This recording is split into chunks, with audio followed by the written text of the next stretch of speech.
The relationship between the GCC and the European Union, it's an interesting one. They have been talking virtually from the time that the GCC was formed in 1981, and for more than 20 years there's been an attempt to get a free trade deal.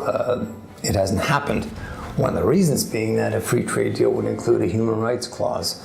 And human rights is an issue that, of course, the Gulf states are abusers of human rights, and therefore, for the EU, that's almost a hurdle that neither side can get over. That's not the only reason. The GCC itself is, has great difficulty agreeing on a lot of things. The common currency, for example, hasn't happened. Each one wants to have their own currency.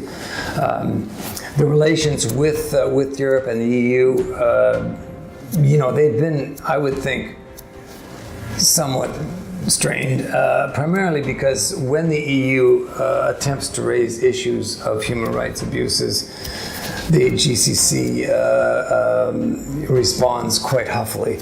For example, in 2015, all of the EU members signed onto a UN statement protesting abuse of human rights in Bahrain.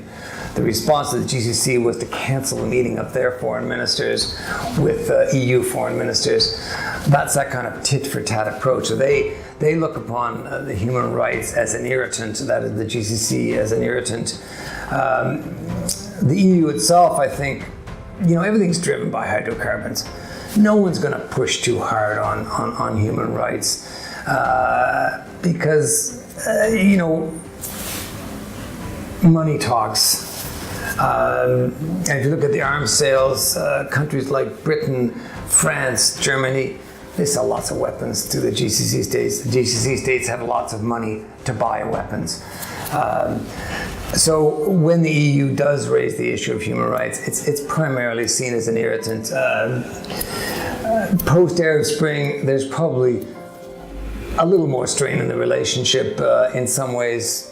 In other ways, it's business as usual.